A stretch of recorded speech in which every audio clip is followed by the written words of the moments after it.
So we are going to start the first poem written by Thomas Hardy, and the topic is Darkling Thrush, a different kind of poem.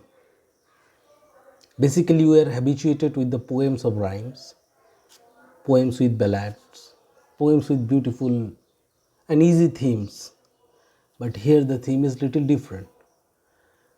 Now, for this year, in order to know the poem, we have to know the setting very carefully. In previous classes, in class 9 and 10, I taught you what is setting in a poem.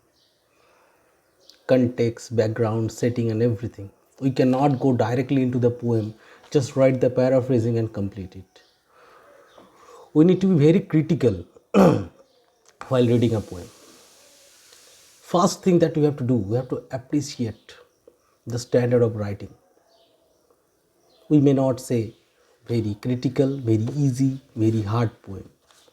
We have to say the poem is really a valid one, since that is why it is in the syllabus.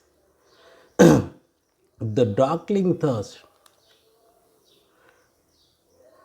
written by Thomas Hardy, a Victorian poet. A Victorian poet. Now let us go through the detail of this poetry. First, let us go through the setting and the surroundings. Thomas Hardy was known for his novels, not for his poetry. Famous novels like Tess, the Duke of Aberville's, Mayor of Casterbridge, and Jude the Obscure. Further, the best one was The Return of the Native. All these things are written about the common people. And this poem is particularly written about the end of 19th century and the beginning of 20th century.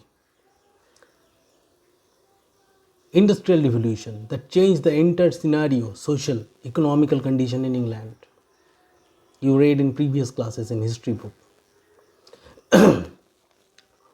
Common people used to have a different type of life. The political disorder, the social problems, economical crisis, the rise of the middle class, the fall of different kind of propaganda and political methods made the life of the people very problematic.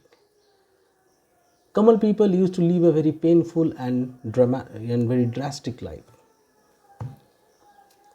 So the poet is talking about something very painful. The 19th century ends with a great pain, and the poet does not find any hope in the beginning of the 20th century. He feels it will be the same in 20th century, just like the 19th. The way people were haunted, the way people were tortured, the way people suffered, they will have the same suffering in the 20th century. So the dark phase of 19th century will continue to 20th also. Throughout the poem, we'll find such kind of tone. Such tone prevail throughout the poem. But what else will you find in this poem? That at the end of the poem, a thrush will sing, an old bird. And it will sing the song of hope, of positivity, of brightness, of color, and all these things. And that will do what? And that will bring about a change in the mind of the poet. He will become hopeful. He will become positive.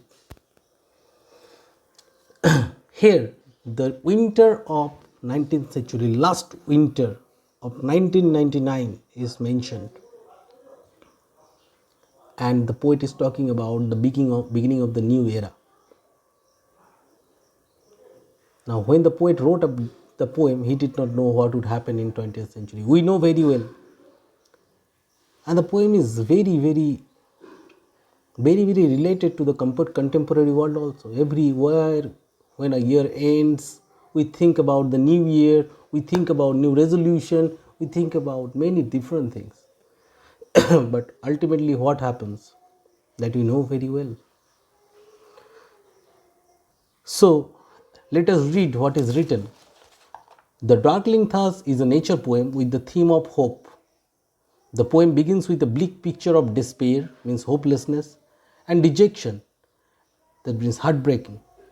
As the poet describes in lyrical descriptive detail the dying of the old world at the turn of the century, he finds little cause for hope or joy around him. Suddenly he hears the song of a songbird, which spreads warmth and hope into the earlier desolate and dead landscape. The poet finds his spirit rising with it, the realization that there is still hope and joy in the world. If you look at the formation of the poem, each stanza, one, two, three, four stanzas we have, and each stanza contains 8 lines. That is called octet. Each stanza contains 8 lines, octet. And if you look at the rhyme, you can see get desolate, first line and third line rhymes. Grey day, second and fourth rhyme. So AB, AB. Then you find sky, liars, knee, fires. So liar and fire rhymes. We'll talk later about the rhyming scheme. So here we'll start the poetry.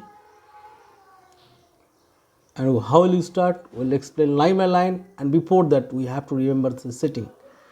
The bleak picture of the society during the late 19th century. So let us start the poem.